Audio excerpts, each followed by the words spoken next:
Greetings, everyone. Good morning, good afternoon, or good evening, wherever you are. Thank you all for being patient while I'm recovering. In the description box below, you can discover the Buy Me a Coffee feature. If you are enjoying what you are hearing, you can buy me a coffee. I would greatly appreciate it, as it helps me and the channel out. With that being said, it is time to go back to ashes. For when we arise from the ashes, we are bigger, brighter, better, and happier person in the morning. Sit back, relax, kick back, grab a snack, or tuck in and get warm and enjoy this dose of vocal melatonin entitled More Short, Scary Stories.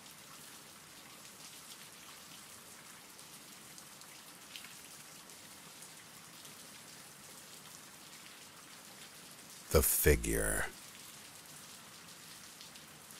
It was a dark and stormy night. The wind howled through the trees, and the rain pounded against the roof like 1,000 drummers. I sat alone in my room, reading a book. Suddenly, the power went out, plunging the entire house into darkness. I stumbled to my feet and groped my way to the window, hoping to see some sign of life outside. But as I peered out into the night, I saw something that made my blood run cold. A figure was standing in the front yard, staring up at my window. As I watched in horror, the figure began to move towards the house. I tried to scream, but my throat was dry and choked. I stumbled backwards, trying to get away from the window, but my foot caught on the rug and I fell to the floor. And then I heard it, a low, guttural growl coming from somewhere deep within the house. It seemed to be getting closer and closer, moving through the darkness like a hunting animal. I scrambled to my feet and stumbled towards the door, but it was locked. I turned, looking for some other way out, but there was none. And then I saw the figure, standing at the end of the hallway, its eyes glowing in the dark. With a scream, I turned and ran towards the window, hurling myself through the glass and falling out into the night. The figure followed me, moving impossibly fast, its breath hot on my neck. Just as it was about to sink its teeth into me, I woke up, gasping for air. It had all been a dream, or so I thought. I looked out the window. I saw a pair of glowing eyes staring back at me, and I knew that the nightmare was far from over.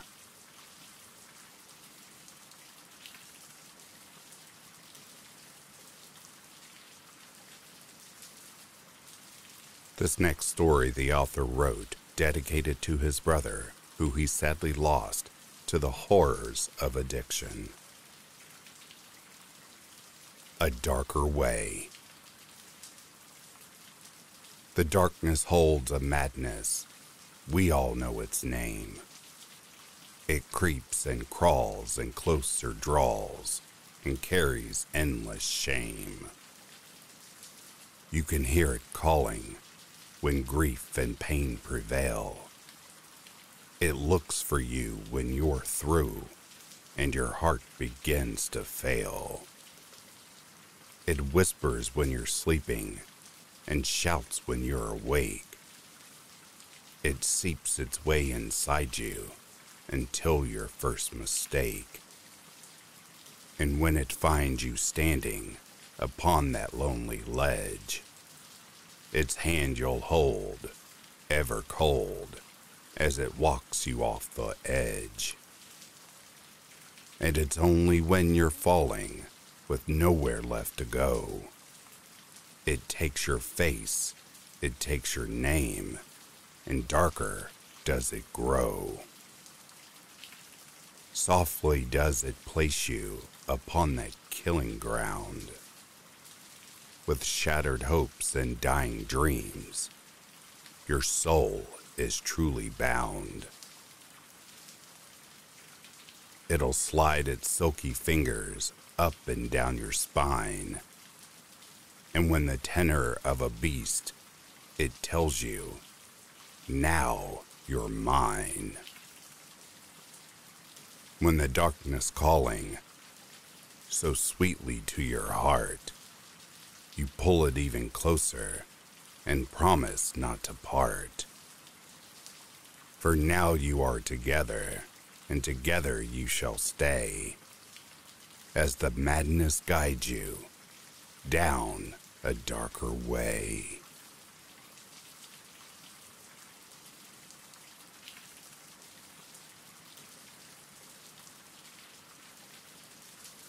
A promise of peace.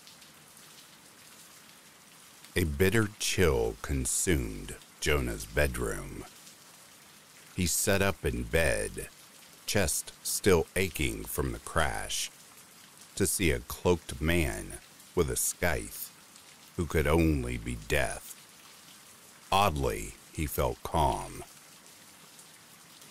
Jonah Michael Kosh. This morning you were in a car accident. Because the universe bends in ways you can't understand. You lived. It was your destiny to die in that crash. Is that why you're here? To finish the job? I cannot harm the living. I only act as a guide. I am here with an offer. Walk with me, bodily, to the other side. Leave this living world behind. I cannot tell you what death will hold for you, but I can promise it will bring you peace. I'm 17. I don't want to die. The choice is yours. I cannot force you. I will only make this offer once. What's the catch? Huh? If I choose to live, the universe has to correct itself? I'll die in some horrible way? Some final destination shit? Jonah, you have escaped your death. If you choose not to come with me, death will never find you.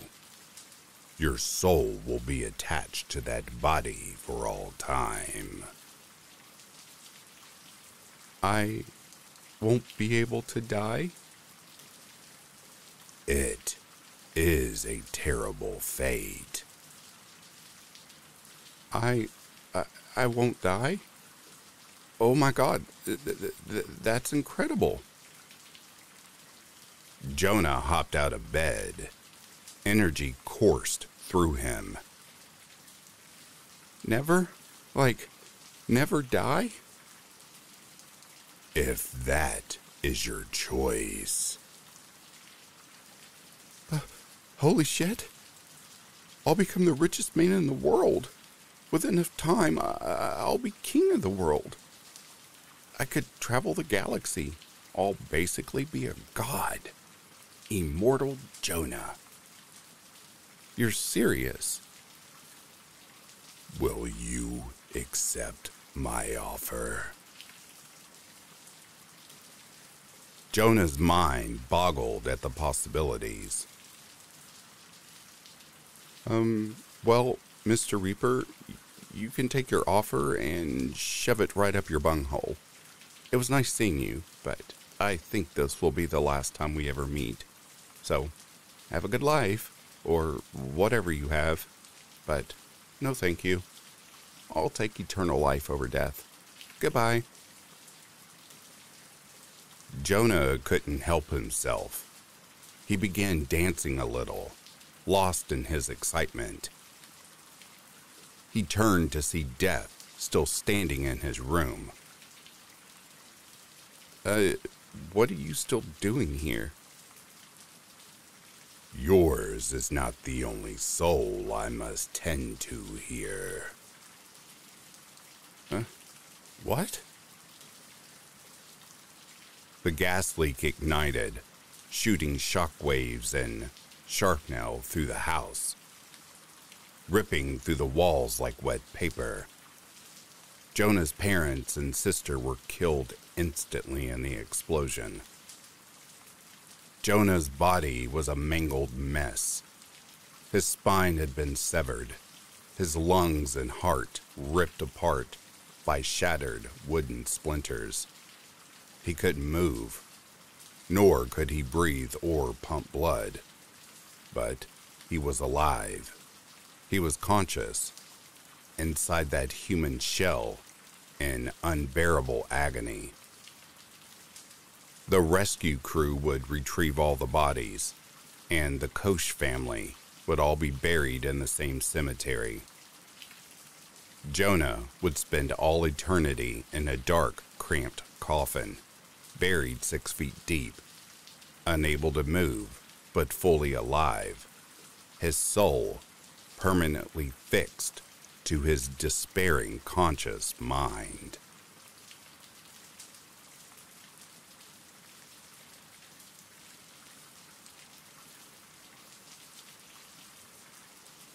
Man in the Sack. Angel opens her story by explaining her humble beginnings as a trash scavenger with her father. We were raised by our father through scavenging trash. I'm not ashamed of it. Ever since I was a kid, I knew that it was the only way for us to survive. Angel says that she would often help her father rummage through discarded items to find anything they could sell.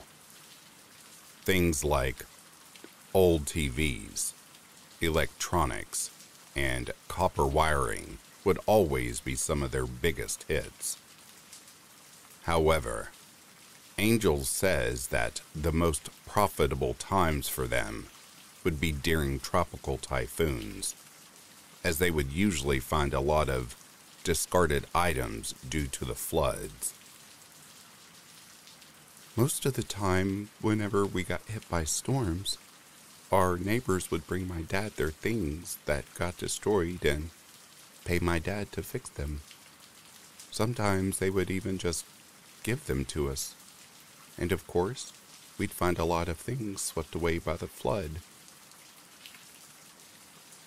One afternoon, during a particularly strong typhoon, Angel and her father stood by the banks of a river, fishing out different items that were washed away by the floods. She recalls getting some good items like broken radios, school bags, and even a fairly salvageable washing machine. Then I suddenly saw a sack floating down the river. It was a bit far from where I was standing, but I was a good swimmer, so I made a jump for it. We've gotten a lot of good stuff from sacks before. When she hit the water, Angel remembered her father shouting at her angrily, telling her to get back immediately. But she did not listen and went straight for the floating sack. As soon as she got to it, however, she realized something was wrong. The sack was warm. It was raining and the water was cold, but the sack was warm, and a foul stench was seeping out of it. Before she could react, she says that a man suddenly burst out of the sack and grabbed her. Its arms were warm and slimy, with strands of its hair falling over Angel's face. Angel panicked as it grappled her wrist and torso as she began to sink. I struggled so hard. I had no more breath, and I really thought I was going to drown. But I suddenly felt my dad's hand, and he pulled me out. Angel remembers not crying at all, despite her near-death experience. What she does remember is her father hugging her tightly as she watched what looked like a person pop out of the water, stand over the water hyacinth, grab a sack, and pulled it over itself before jumping back into the river and being swept away by the current.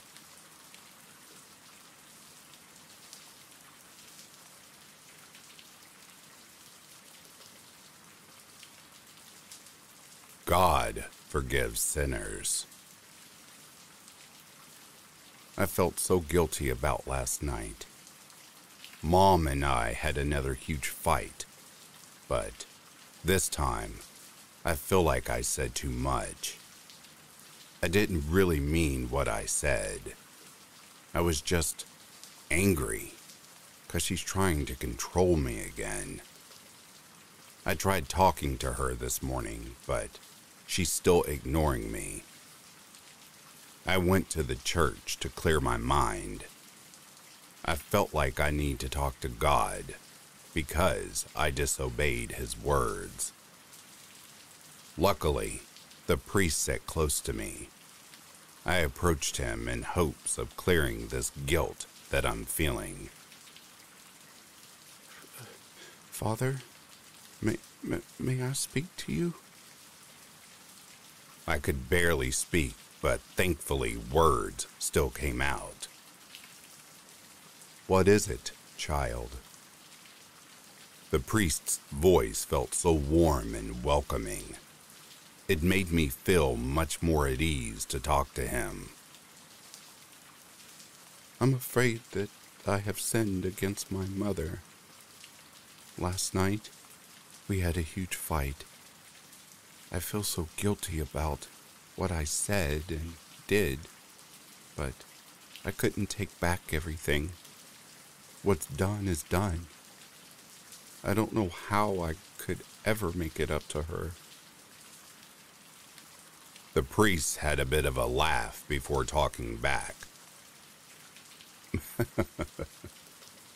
Do not worry about it. You are young, and you have a lot of things yet to know. Your parents are there to guide your path. It is okay to make a mistake, because no one is perfect. Only he is. All you have to do is go home, apologize to your mother, and give her a big hug.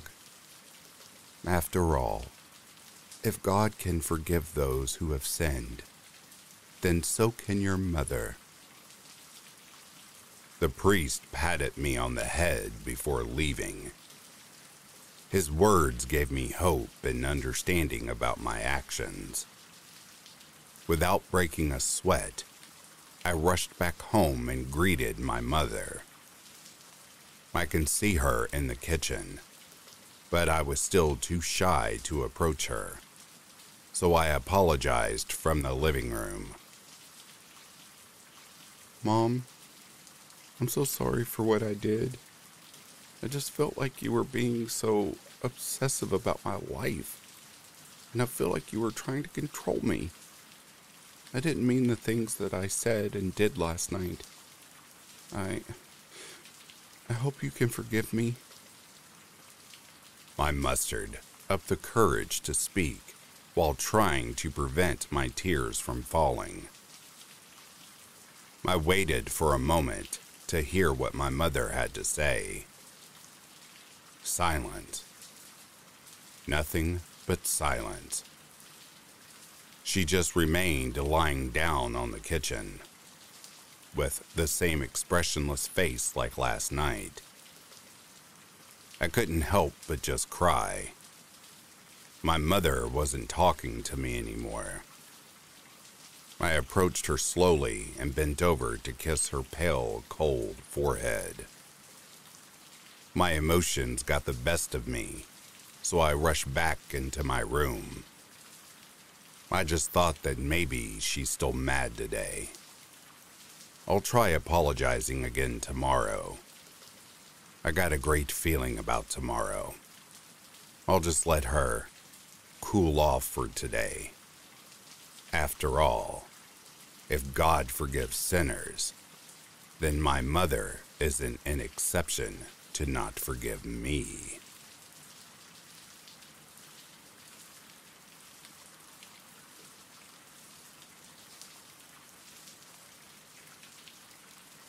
The pitcher. It was the Kool-Aid pitcher. Such a simple thing, really. All she had wanted was something to drink, to sit down for a few moments, have something cool to drink, and get back to her chores. It could have been so many things. It could have been the trash can, the one that only seemed full when she needed to throw something away. It could have been the sink, the one that was always full of dishes, even when she hadn't been in the kitchen for hours. It could have been the laundry hamper, the one she emptied only the night before, that beyond belief now sits overflowing. Oh, it could have been so many things, but no, it was the pitcher.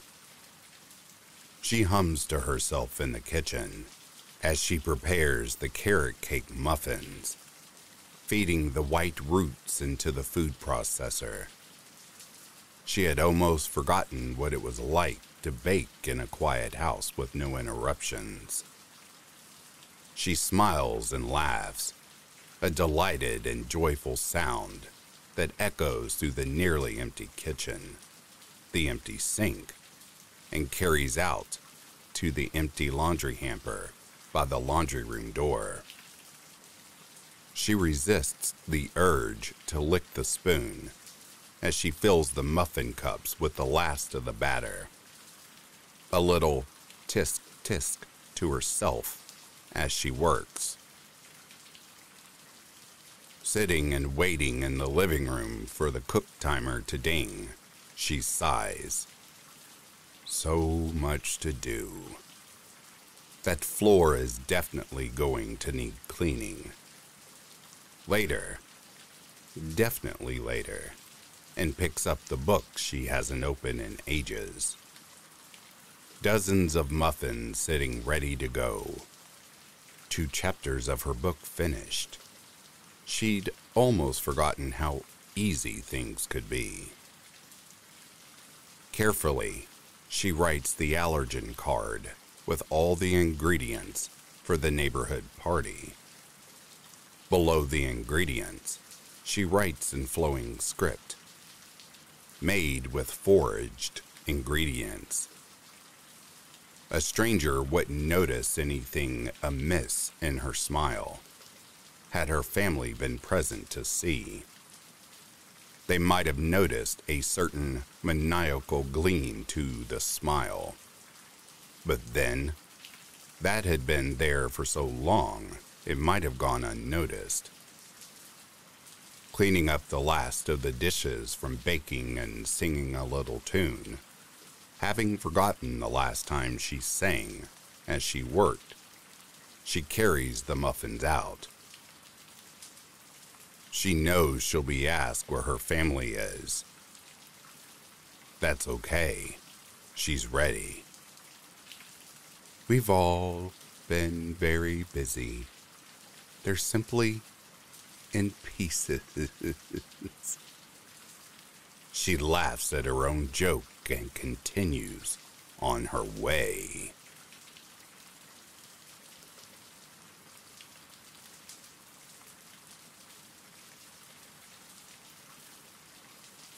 The runner. 4 minutes and 50 seconds per kilometer. Heart rate at 137 beats per minute. I ran along my familiar path for my regular 12K run. Distance, 11 kilometers. Time, 53 minutes, 10 seconds. I was flying today. If I can just push for 1 more kilometer, I could break my personal... Oh no, not today. Not when I'm on pace for a killer time. I looked out ahead of me and saw a woman walking along my path. She was, of course, walking and not running. But still, she wore the uniform of every female on these Saturday mornings. Tight singlet, yoga pants, and black runners with fluoro trim. There goes my personal best. I immediately began to prepare myself to take a wide berth around this woman. I can't have her getting frightened, screaming, or whatever else could happen if I were to startle her. As I got closer, I began to make more noise, stomping a bit harder, hoping she'd be able to hear me coming and see that I was quite far away and that I was no threat. As I began to pass her, I looked over and gave her a small wave. Bitch didn't even bother to look up. I looked at her face and there was something strange. Suddenly, just as I made my way back onto the path in front of the woman, she began to run. I was maybe 20 meters in front of her, and she ran right behind me, matching my pace exactly. I looked down at my watch. 4 minutes, 30 seconds per kilometer. Heart rate at 153 beats per minute. I ran some more and looked back. There she was, 20 meters behind, matching my pace. Her form was perfect. Arms not crossing over, steady strides, shoulders relaxed, head looking straight ahead at me. I ran faster. Time to leave her behind, I thought. But she kept up. I ran faster still. And yet, there she was. Her form was exactly the same, but she quickened the turnover of her legs. Distance, 12 kilometers. Time, 57 minutes, 25 seconds. Heart rate, 172 beats per minute. Oh no, that's my limit. I've never run further than 12 kilometers before. My legs began to tire and grow heavy. My breathing became more labored, and I began to slow down. But she was not tired. Slowly, she began to gain on me. Her posture was amazing. Her breathing almost not existent. She came closer as I began to lose my form. I began to slump. My legs were getting wobbly. I wanted to give up, but I had to keep running. She was only 5 meters behind me now. Then 2 meters. Then she reached out and easily dropped me to the ground. She put herself on top of me as I tried desperately to fight her off. But she was too strong and I was too weak. I looked up into her empty, evil eyes. She smiled, her crooked, yellow teeth reeking of death. You effing men. You effing men.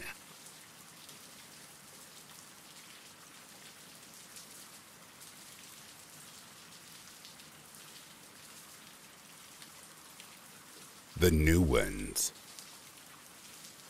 The new zombies were the scariest ones yet, because there was no way to tell them apart from us.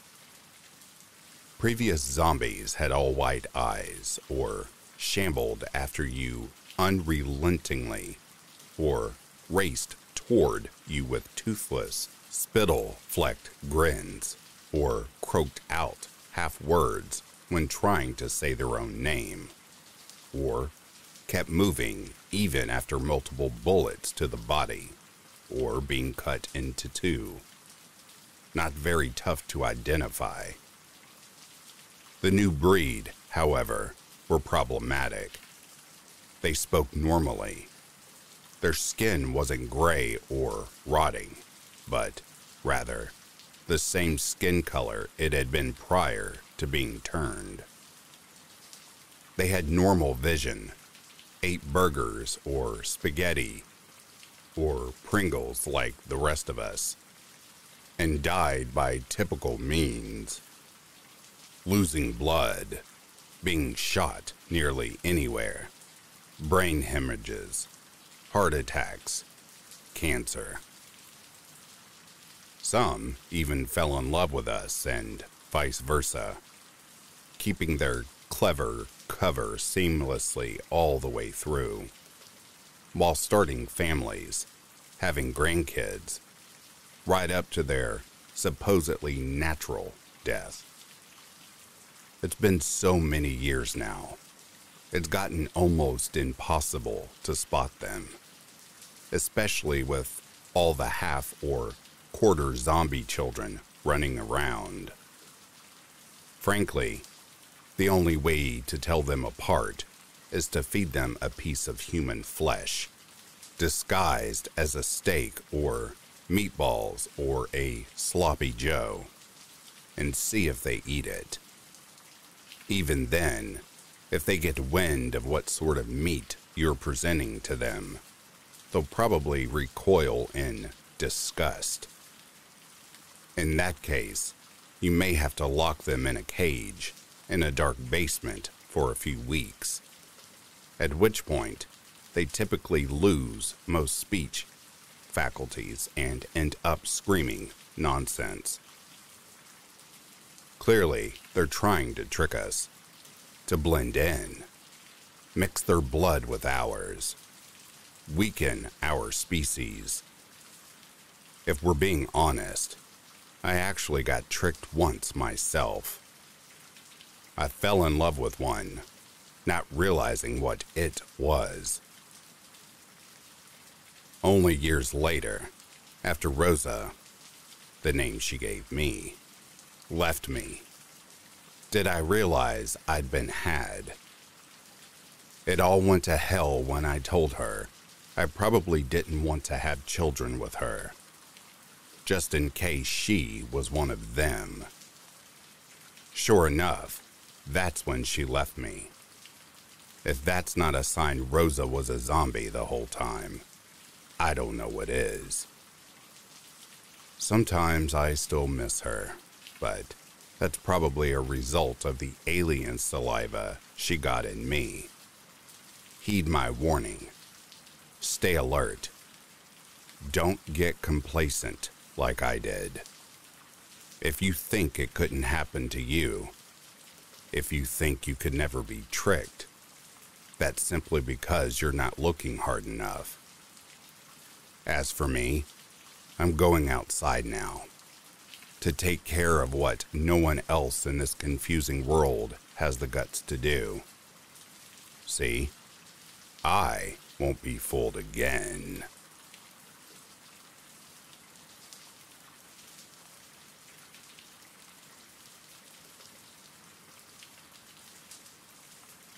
Late-stage capitalism. A Marlboro ad popped up on my glasses. Confused, I called out to my wife Shannon. Honey, did we pay for the ad-free subscription this month? She came down the stairs, clearly checking on her subscription checklist on her glasses. Oops, forgot that one, she said, as she tapped the air in front of her. It's not auto-renewable. I still can't believe they haven't added that feature yet. I chuckled as the ad instantly disappeared from my sight. Obviously, they would want to sneak an ad or two, whatever chance they get. My wife laughed with me and gave me a kiss on the cheek. She then tapped the side of her glasses, instantly changing her appearance to have a face full of makeup, removing her unsightly, unremovable VR glasses, dressing her up in a nice skirt, and shrinking her down a couple of pounds. How do I look? She asked, twirling her VR dress. Gorgeous as always, I thought. I let her know by reciprocating her kiss. I heard heavy footsteps upstairs. Sky, no running in the morning, Shannon yelled. My 8-year-old daughter and our golden retriever, Bingo, came bounding down the stairs. She giggled as her mother gave her a stern look, adjusting Sky's glasses before placing her breakfast on the table. 3 steaming bowls of gray nutrient slop. What does everyone want for breakfast today? Pancakes, Psyche screamed. With extra whipped cream, please. Extra whipped cream again? Shannon sighed. $8 for extra cream is ridiculous. Give the girl her whipped cream. I ruffled Sky's hair. She's been getting terrific grades at school. Sky gave her best puppy dog eyes to her mother. Fine. Shannon rolled her eyes with a smile. Soon after, a plate stacked high with pancakes and whipped cream materialized in front of Sky, who squealed in delight. I'll have some eggs Benedict, please, dear. As soon as I said it, a steaming plate of eggs appeared in front of me, and I didn't hesitate to dig in. The egg yolks were perfectly runny, and the sauce had a delicious hint of truffle. I still couldn't believe how our glasses could make the nutrient slop taste this good. My wife gave herself a small bowl of plain oatmeal, the cheapest option, as always. As we finished up our meal, my wife got up to drive our daughter to school, and I got ready for work. Just as I was about to leave the door, a notification popped up on my glasses. It was a call from my friend Lucy. I picked up the call, and her pale face and pink hair showed up on my screen. I noticed that she decorated her VR glasses with sequins and stickers. Hey, Luce, what's up? Did the food plan not go through? Lucy was the daughter of my old friend who died of cancer a while back. She isn't that well off, so I tried to help by giving her a nice food plan to keep her off of eating just tasteless nutrient slop. She's a grateful kid, so I'm always glad to help her in any way I can. No, everything is fine, Uncle Jay. Thank you again for the food plan. Her voice was tiny from her crappy microphone. I was just calling to ask if you could help me pay for a new work computer. She looked embarrassed to ask for money again. No worries. Does your work not give you a proper computer? I asked. Well, they do, but it's a 50% ad model. I would hardly get any work done if I had to watch ads half the time I'm using it. I nodded in understanding, transferring her the money with a tap of a button. Here you go, kid. Keep up the hard work. I'll pay you back, Uncle Jay. Thank you so much. I shook my head. Oh, there's no need for that, dear. Just treat me for dinner next time we meet, I joked. We both laughed, and after a few more thank yous from Lucy, I was off to work. I scrolled through the outdoor configurations on my glasses.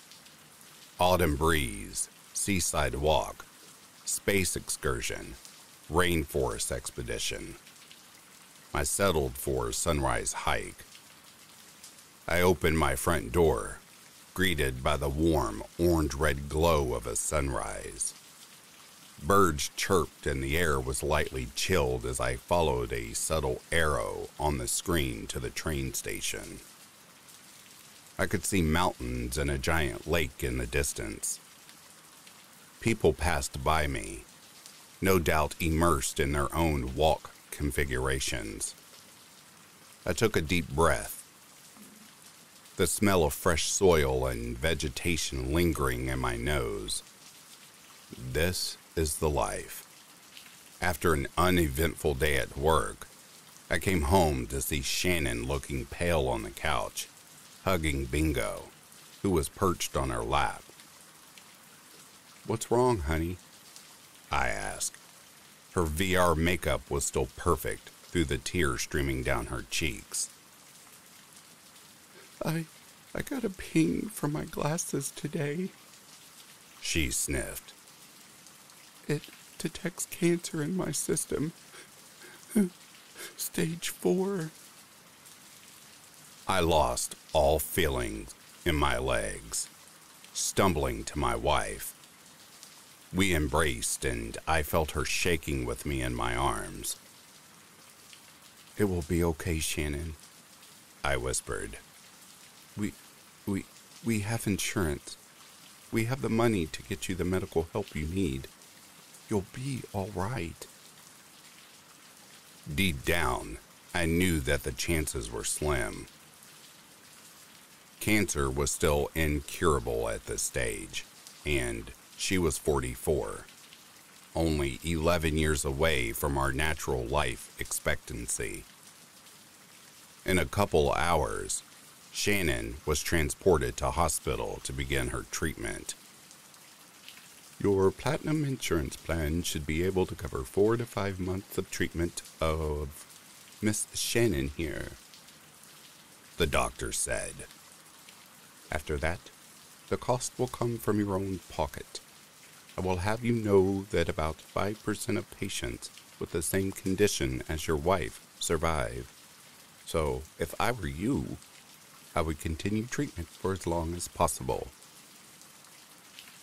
5%, I thought.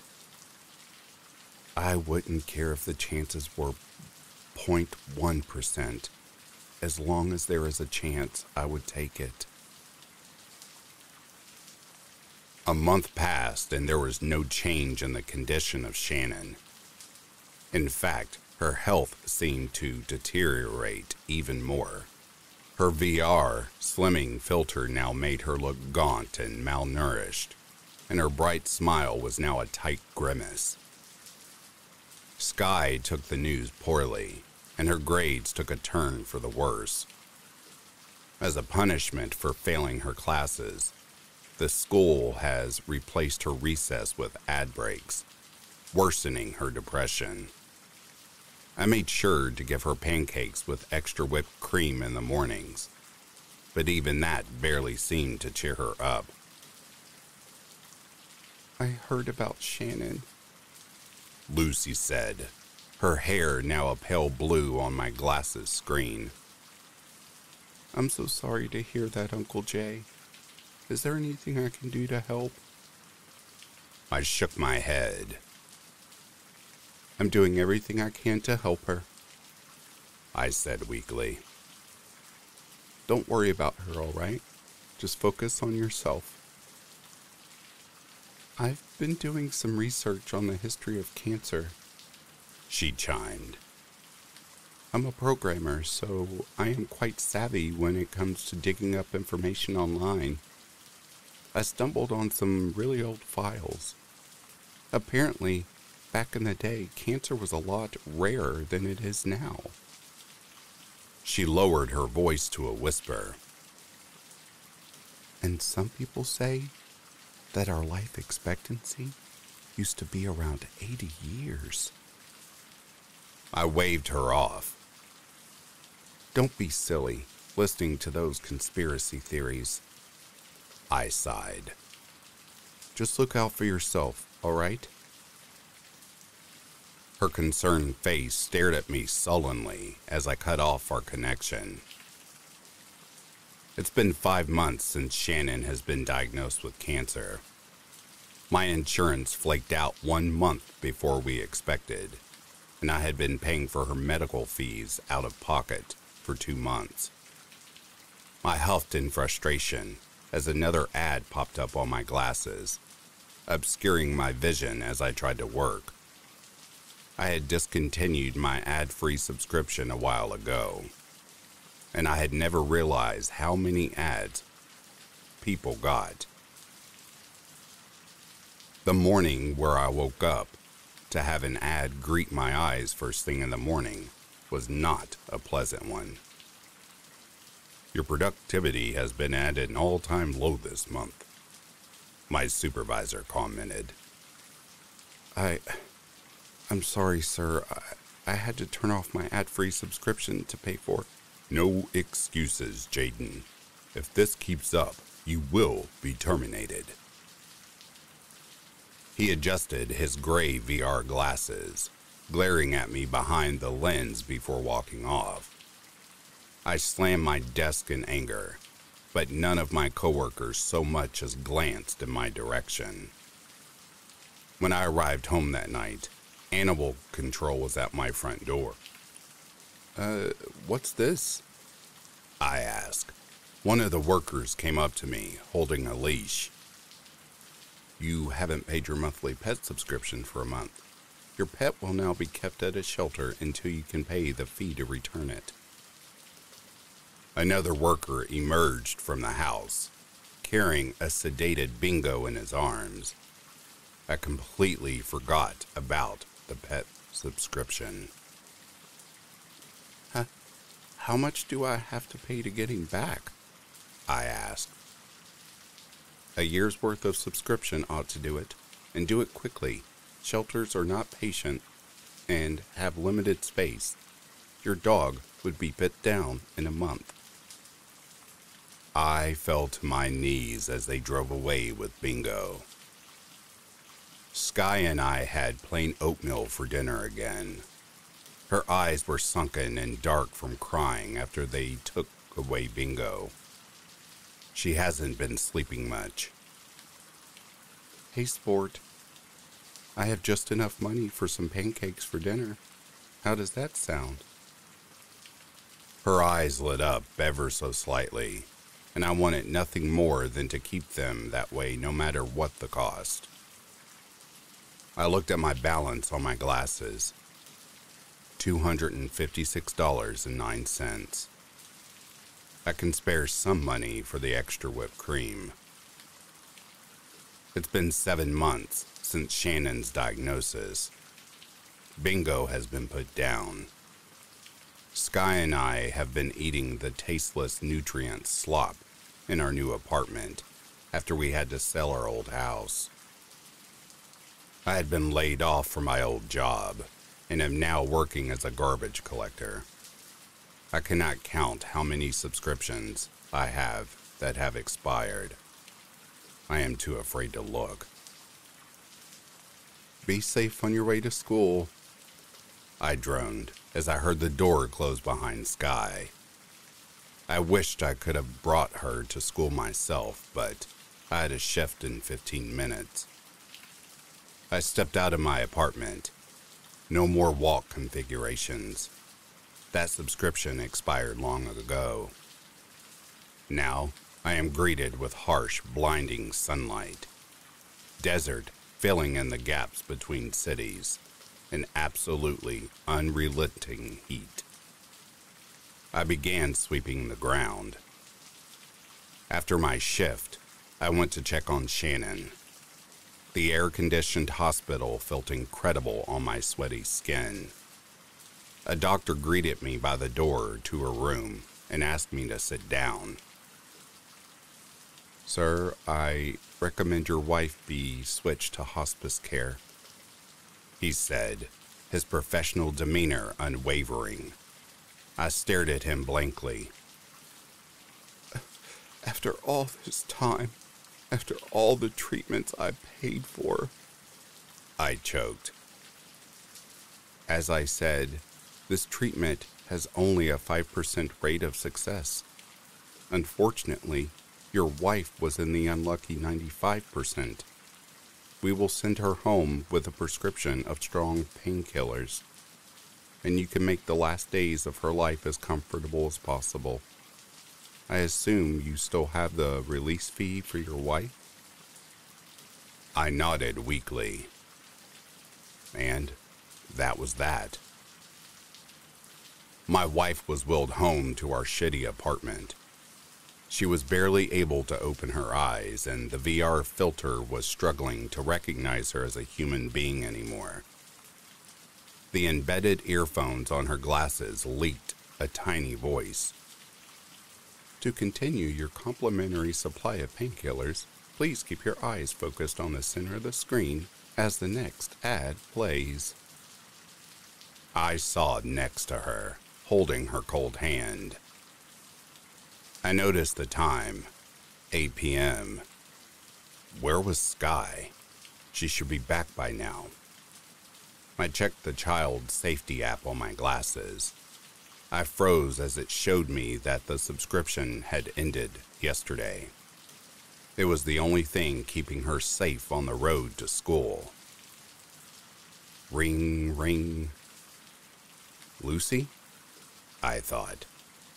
I accepted the call on my glasses. Hello, Mr. Jaden.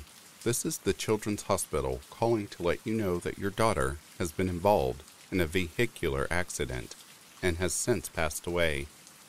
Your record shows that you have paid for her release fee, so she will be dealt with accordingly. For future reference, we recommend using ChildSafe, a fantastic online service dedicated to keeping your children safe. I shut off the call, slid to the floor, and stayed there. It's been 8 months since Shannon's diagnosis, and she has now passed away. It's Saturday, my day off work. I was woken by my 6 a.m. ad break before I fell asleep again, muscles sore and tired from all the physical labor I was doing under the sun yesterday. I heard another alarm, expecting the 9 a.m. ad break. I was about to go back to sleep before I realized the sky was dark and the alarm was coming from my doorbell. I opened the door to find a girl with bright green hair who hugged me tight. I almost let out a sob. It's been so long since I hugged a loved one. I scraped just enough money to afford a flight here, Lucy said with a shaky voice. I thought you'd need someone to help you out. I paid for your ad-free subscription this month. Thank you. Thank you. I weakly rasped out. I just realized how long it had been since I last spoke. Lucy paid for dinner, a warm bowl of noodles and some pancakes for dessert. I inhaled the food, desperate for some flavor on my tongue. I know you might not want to hear about this right now, but I found some information on cancer that might change everything we know, Lucy said after we finished our food. Ugh, this again? I said, exasperated, but I decided to listen to her. I looked into historical records and things are just too coincidental to make sense. Back in the 2200s, our lifespans were long and healthy, and cancer wasn't as prominent until we started to consume our nutrient slop. She pulled up the computer I had bought her a half year ago. Moreover, and this is huge, She gulped. I think they have already found a cure for cancer. She pulled up a screenshot on her computer, showing a research paper that showed exactly that, 100 years ago. After another hug, Lucy said goodbye and left. I was back alone in my pitch-black apartment. I was reeling from tonight's revelation. Cancer had been cured 100 years ago, but they made such huge profits from cancer treatments that they refused to disclose it and put carcinogens in our food to keep us sick. Shannon could have been cured. I wouldn't have had to lose all my money giving her useless treatments that wouldn't even save her. Sky would be alive. Bingo would be alive. I would be alive. Because God knows I don't want to be alive right now. I made my way to the roof of my apartment. At least I got to see Lucy again one last time before I die. I grabbed onto the railing, looked at the barren wasteland beyond the city.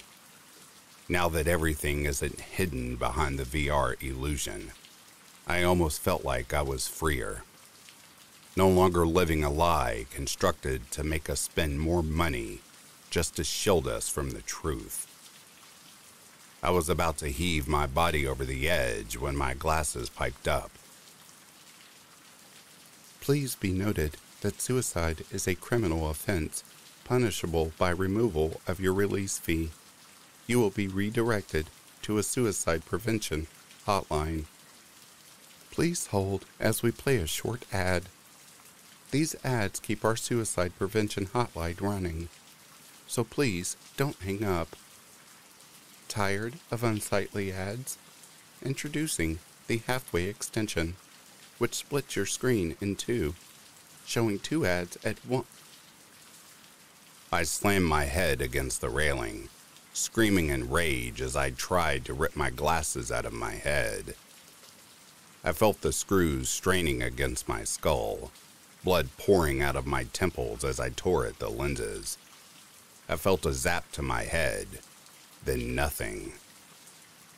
I woke up, unable to move a single muscle.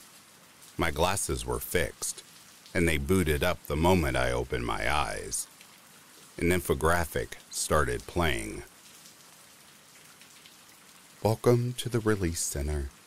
You are here because you have died and have either not paid the release fee or have forfeited it by committing suicide.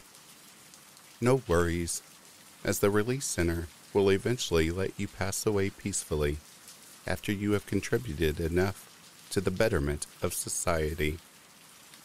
Your body is now being kept alive through extensive medical technology and would be used for one of three things: surrogacy, renewable organ harvest, and medical experimentation.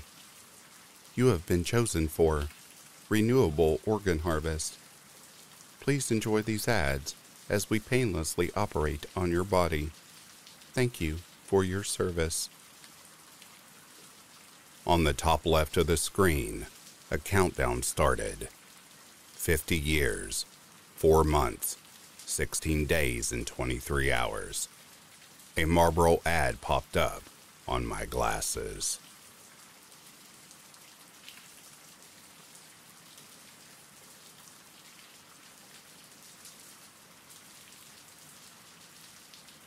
Don't look at who's behind you. Hello, my name is Noah. There have been many things I've been called when I tell anyone this story, including crazy, sick, and delusional. No matter who I tell, no one believes me. So I take this story to you, whoever is reading this. I've always been paranoid that someone is watching or stalking me, so I always check my surroundings. Every day, I get the sense that something is watching me, even inside my own house, where I live alone. Today, I got more anxious than ever, thinking I was seeing something move away from the corner of my eye. So, I bought a camera system for inside my house, just so whenever I panic, I can check the cameras to ease my discomfort. Tonight, I was feeling more anxious than ever. I was trying to watch a new movie on Netflix. All the lights in my house were off, with only the TV lighting up the living room. I kept seeing something or someone in the corner of my eye, but when I kept checking, I saw nothing. I couldn't get over the fear or dread that someone might be in my house. So, I checked the cameras in my house. I skimmed through the cameras and saw nothing. But the stress and the fear kept coming, as if someone were actually in my house. I couldn't focus on anything and looked behind me constantly. Quickly, I grabbed my phone again, with chills down my spine and my palms sweating, like I was in real danger to go check the cameras again. But this time, I checked them slowly in every single room. I looked through and saw nothing.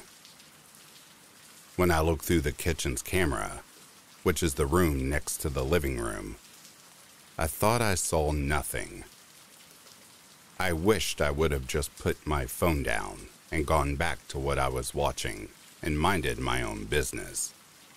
But I saw something move in the kitchen, looking into the living room. There was this thing looking into the living room from the kitchen was something that I don't think is even human. It was a humanoid figure, standing at least 7 feet tall, with skin that looked like it had been stretched too tight over its bones.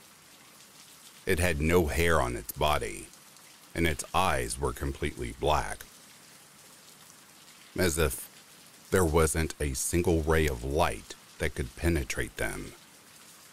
Its arms were unnaturally long, reaching down to its knees, and its fingers were thin and spindly, like the legs of a spider. I froze in terror, staring at the figure through the camera. It didn't move, but I could feel its piercing gaze behind me. My heart raced as I watched the creature move closer to the living room, its movements jerky and unnatural. I wanted to look away, but I couldn't tear my eyes from the screen.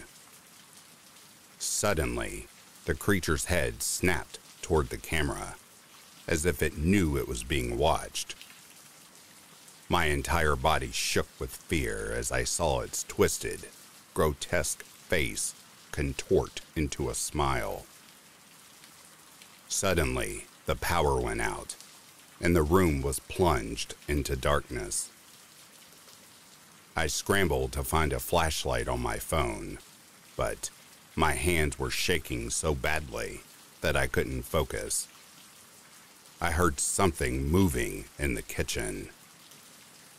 My heart was pounding in my chest as I tried to stay awake, not wanting to draw the creature's attention. But the sound grew louder, and I realized that it was coming closer. I could hear its spindly fingers tapping against the walls as it moved closer to me. I finally turned on my flashlight and pointed it to the kitchen and saw nothing. But when I looked back to the camera, the creature was there, staring directly at me as I looked at my phone, while the creature tapped and dragged its fingers across the counters, just staring at me doing nothing. I got enough courage in my body to start running to the front door, as if my life depended on it. But strangely, I didn't hear anything behind me, chasing me, but I didn't care. I opened the door and ran to my car and drove to the police station. As I arrived, I stumbled and fell into the station, panting and out of breath. The officer on the desk looked at me as if I insulted them. I told them everything, and the officer called in others and took me into a questioning room. They asked if I took any substances. For hours, they questioned me and questioned my sanity, until eventually they let me go without doing anything. I left the police station more terrified than ever.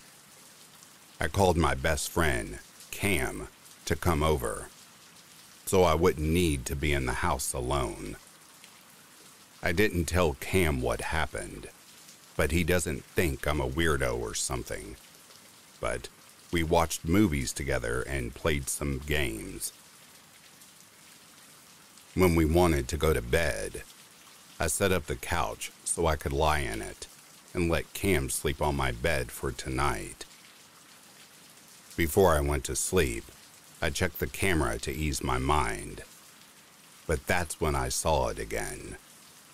But this time, it was in my room, under the bed that Cam was sleeping in.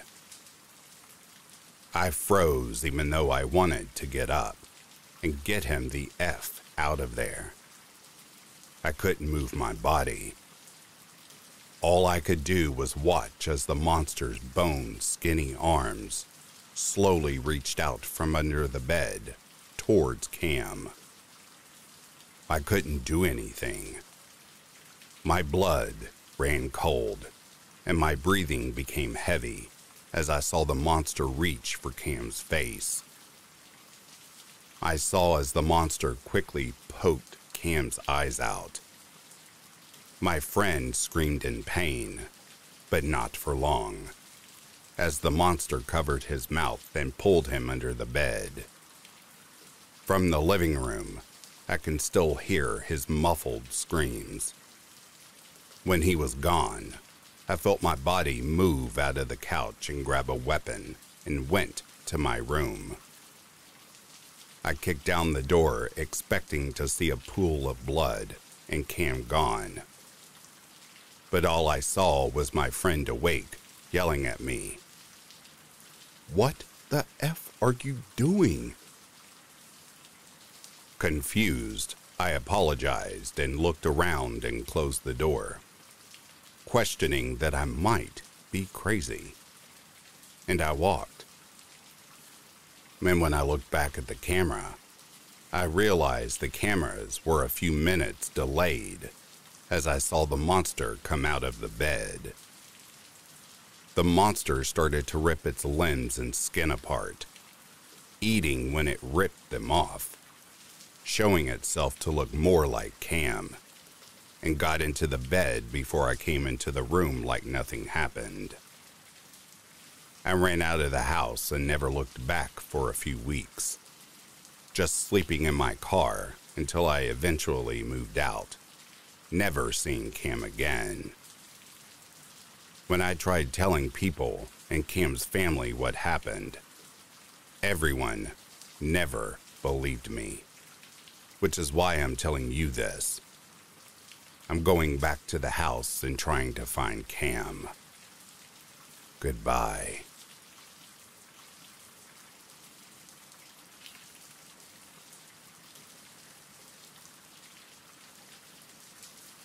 I won a sweepstakes and lost.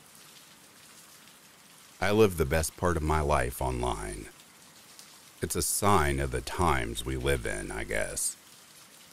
There are the mundane, humdrum happenings that occur in our lives offline. The boring day-to-day droll occurrences that one can usually set their watch to. And then there's the amazing things that we are lucky enough to witness via the screen, usually glued to our hands. There's no comparison, really. Content curated by professionals who are successful enough to have millions of followers watching every video and upvoting every hilarious meme versus boring work and the stained relationship with our folks and loved ones. YouTube and social media wins that one in a landslide victory, in my opinion. Candy or vegetables? My job painting apartments is menial, lots of repetition. The only real variation is that every other apartment is mirrored opposite the ones next to it. Kitchen on the right, bathroom on the left in this one, bathroom on the right, kitchen on the left in that one, over and over again, ad infinitum. I dip the roller in paint and apply it to a section of wall. Dip the roller, apply it to another section of wall, over and over and over again until it's quitting time. If I finish an apartment before it's time to get off, there are plenty of others to move on to. Every single day. 6 days a week. Repetition is half of the formula to insanity, I say. One of, if not the only thing, that helps in keeping me sane is a decent signal on my phone and a single Bluetooth earbud. Having some sort of dialogue, whether that be listening to an entertaining YouTuber doing a let's play to channels that narrate creepypastas. I find it helps in the passage of time while working. It helps my mind wander while my body goes on autopilot. Thus, finding an hour-long story by one of my favorite channels that I haven't heard yet is like a gift from the content gods.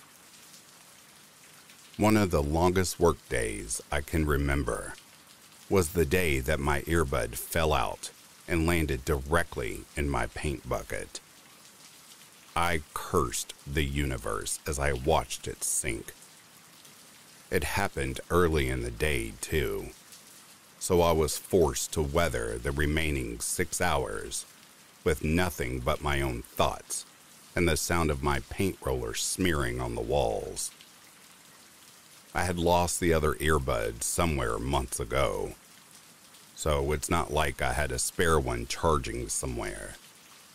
And by the end of the day, I resolved it by buying 2 brand new pairs, so if something like that ever happened again, I'd have no less than 3 backups. I decided to treat myself, buying a cutting-edge and top-of-the-line brand. When one uses a product for most of the day, every day, it helps to buy quality, because it's not just at work that I use them. When I'm driving, washing dishes at home, or doing household chores, or just grinding out levels on a video game, there's always some audio going on in my ear. Listening to podcasts while I'm folding laundry, reviews for new games, and movies while I'm walking the dog. 10 interesting facts about insert topic here while I'm eating dinner. It just helps me get through my day. And my nights, too. Falling asleep listening to spooky stories has gotten me to the point where if I forget to charge my phone or earbuds, and one of them dies before I fall asleep, I might as well get back up for a bit while the battery charges. It may sound weird to some people, trying to follow a narrative while also trying to fall asleep seems like it would be counterintuitive, but just like how some people need a fan or a TV going. There are thousands of us falling asleep to a soothing voice, telling a macabre tale every night. Probably millions, given how the technology has evolved in prior years. When I received an email saying I'd won a chance to test out the next step of that evolution, I ignored it. I hadn't signed up for any contest or sweepstakes that I was aware of. Probably just spam, I thought. When the physical letter showed up in my mail stating the same, I took it a little bit more seriously, but eventually chalked it up to the spammers just being persistent. More junk mail. They got my email and were able to find an address that matched it. Probably not that hard to do considering how many sites I've used that email to sign up for over the years. I was well aware that people leave a digital footprint, along with a treasure trove of data for advertisers and scammers alike. I always just chalked it up to the price of admission as I dropped the letter in my trash bin without even opening it. After a few weeks, all of my brushing off and ignoring what I thought was a scam culminated with a knock at my door. Well, hello, sir. We represent Toxicorp, and we understand that you recently purchased our product. 2 pairs of our premium earbuds? The gentleman said. He was an older fellow, wearing thick Coke bottle glasses and sandals. Before I could even answer, though, he went on. We've attempted to contact you via mail in regards to your most wisest of purchases. First off, we at the Toxi Corporation would like to sincerely thank you and also congratulate you. You've won our annual November-a-thon giveaway. He finished, taking an overdue and long breath. That was how I found out that it wasn't just spam. They had gotten my information when I had registered the product for the warranty and, unbeknownst to me, had thrown my name in the hat for their contest. The prizes I had to choose from included $500 cash or free Toxicorp earbuds for life, which included a free upgrade every time they put out a new product. While the cash offer was tempting, I decided that the latter offer would get me more bang for my buck. High-end earbuds, like those made by Toxicorp, weren't cheap after all. Plus, being able to upgrade and try out the latest models for free made it, in my eyes, the better of the 2 options. I agreed, and after signing a plethora of documentation, not all of which I could understand, and much less even read, he was on his way. Later that week, they contacted me via phone about my first upgrade. It turns out, while the 2 pairs I had recently bought were the most expensive that my local retailer had to offer, they were by far not the most expensive and functional ones that the company offered. That first upgrade was like night and day compared to the so-called top-of-the-line ones I had purchased. The sound was crisper, they had better bass, a longer battery life, a further range for the Bluetooth. Everything about them was superior. Then, still very much pleased with my upgraded earbuds, they contacted me about their newest pair. This pair upgraded everything, along with having noise canceling and the ability to make phone calls via a small mic inside of the earbud. And it kept going. Every month there was a new upgraded version that blew the latest one out of the water, with better clarity and added functionality. My daily distractions of listening to content at work was never better. Gone were the days of bringing my phone with me from room to room as I painted. The Bluetooth had crystal clear connectivity anywhere in the apartment.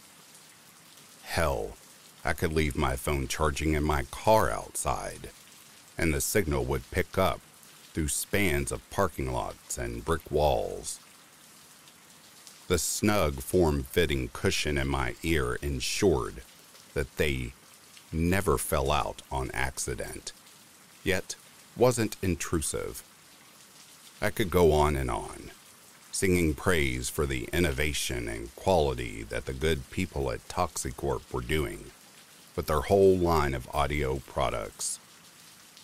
Until, that is, they hit me with their latest upgrade. I should have known something was off when they asked me to come to their R&D department for the latest upgrade. All I was told was that this newest iteration was still in the experimental stage of development. Previously, they had always simply mailed the newest model straight to me. I simply chalked up this break in protocol to the fact that this one was still in the prototype stage. I had already decided that whatever it was, I wanted it. I was even excited that they decided to include me in testing whatever it was that they had cooked up. Boy, was I stupid. I arrived at their facility and was greeted by their team of engineers. They led me to a small lobby and gave me refreshments while I waited, and that was the last thing I remembered. When I woke up, I was in a recovery room with bright fluorescent lights blinding me, and a litany of rhythmically beeping medical machines monitoring my vitals. I felt groggy as hell, and as I reached up to feel why the side of my head was throbbing, I felt swollen flesh molding around stitches above and behind my right ear.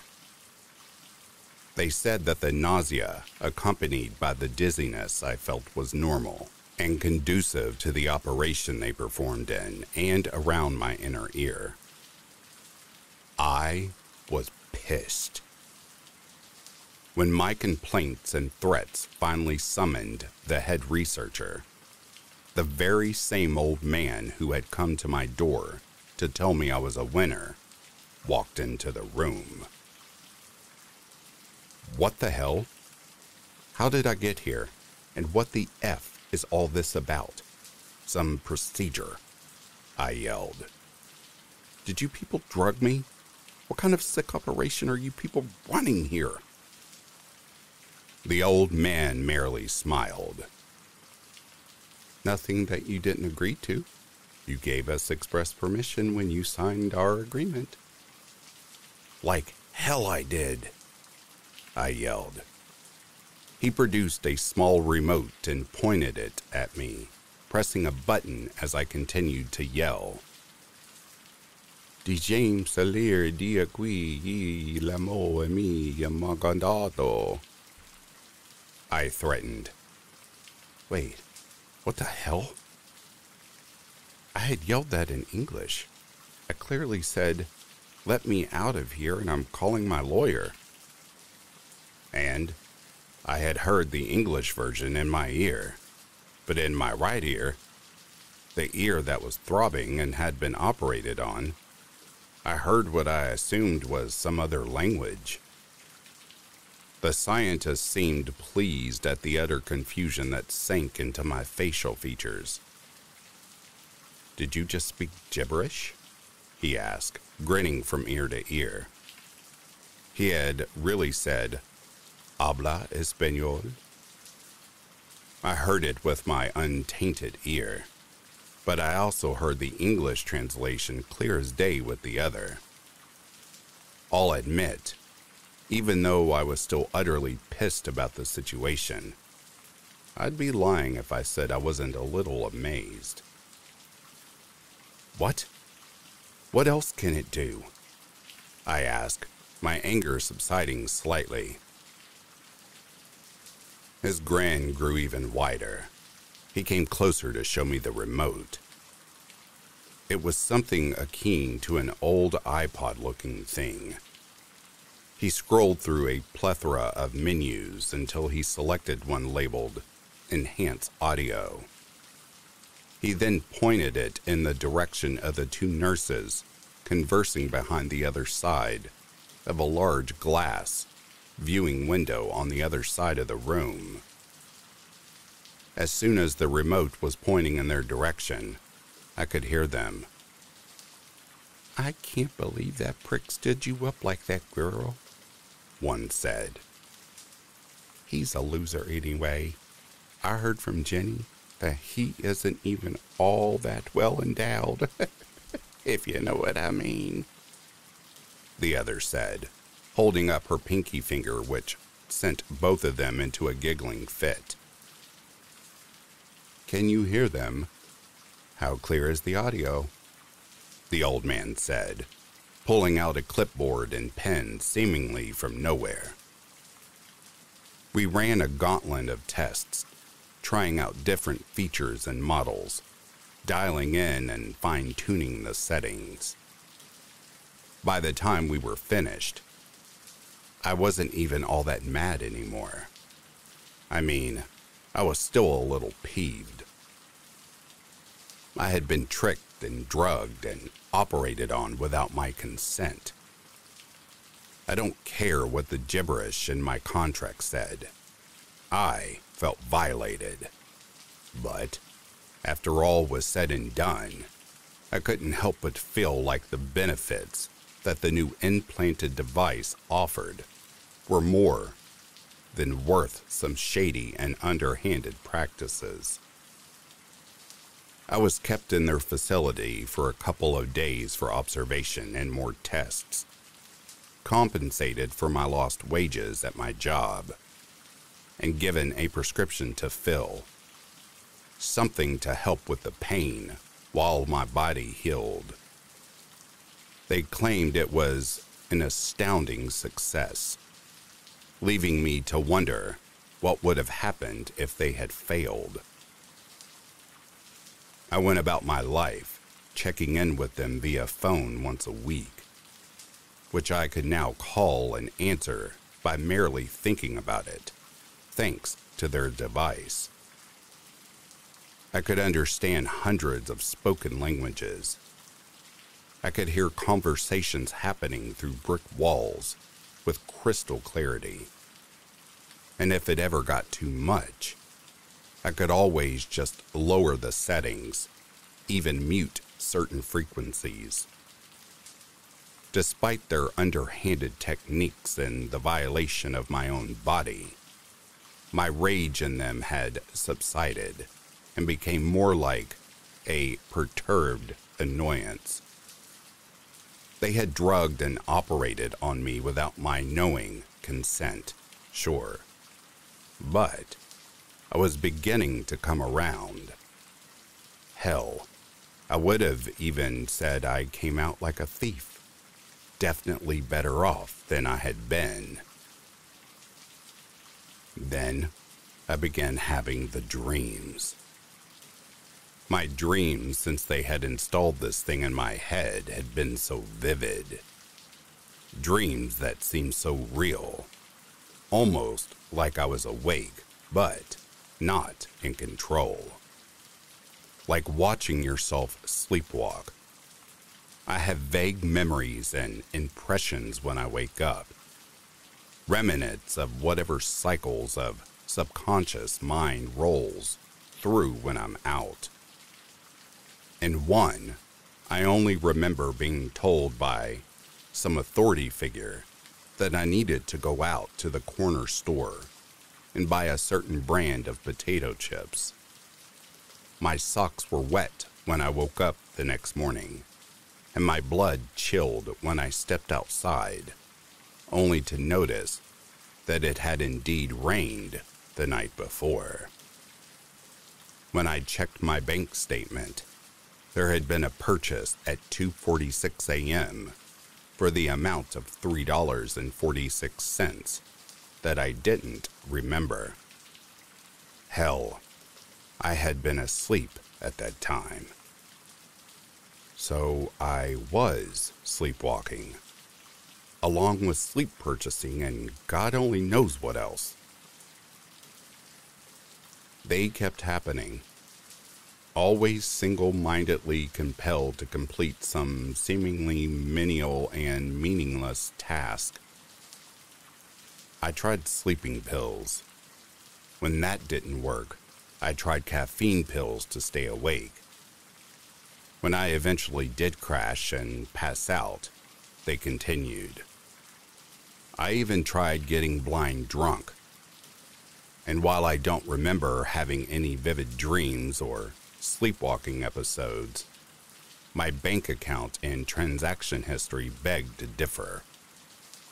I guess I was just too blackout drunk to remember, but it hadn't stopped me. Last night was the most surreal one yet. I went to this bench out at the park a couple of blocks away.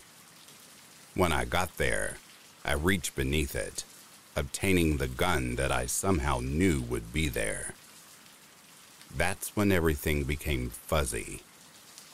I try to remember what else happened, but it's a blur of blue and scarlet. When I heard there had been a shooting that killed 2 people down the street from my place, I could see their faces in my mind before the police released the photos of the victims. They had been a couple out for a late-night rendezvous. A man of average looks and build and his sweetheart, whose blue eyes burned holes into my soul through the TV screen as they glared at me accusingly. For an instant, when their photos were on the screen, I remembered seeing those blue eyes looking at me, pleading and full of fear, and then a scarlet plume of blood as the bullet mangled her beautiful face beyond recognition. That was when the realization finally hit home for me. I did it. I killed that couple. Somehow, in a nocturnal venture in my slumber, I had murdered them. I thought I was going crazy. That's not me. Not something I would ever in the slightest consider, much less actually do. A piece of me died that day. My innocence, I think. I did what any decent human being in my situation would do. I resolved to turn myself in. If somehow I was becoming some crazed maniac in my sleep, the smartest thing to do would be to turn myself in, lest I somehow manage to harm more innocent people. I went out for a good steak dinner, probably the last decent meal I'd ever get to eat before my last meal on death row someday. It was the most delicious meal I ever remember eating. I savored every little bite. Finished with my meal, I tipped several $100s to my waitress.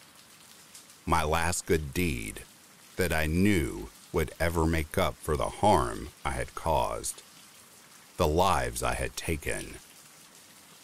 I took a cab to the police station, ready to own up and meet my fate. That's when I heard it, a voice echoing minutely in my ear.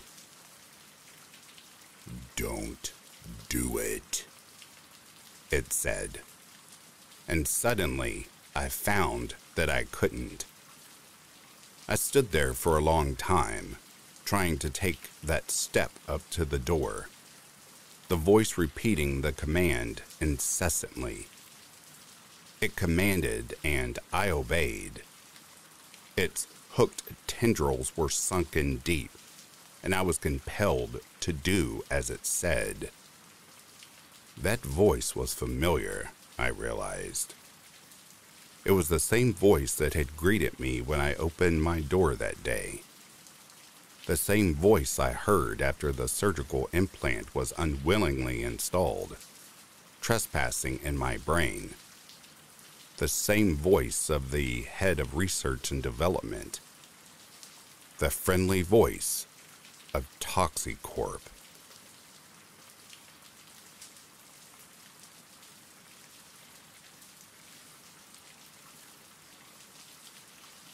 And that, dear listeners, is the end of more short, scary stories. If you are sleeping, I hope Slumberland is treating you kindly. If you are awake and listening, I hope you have enjoyed this collection. Until next time, I'll read to you soon.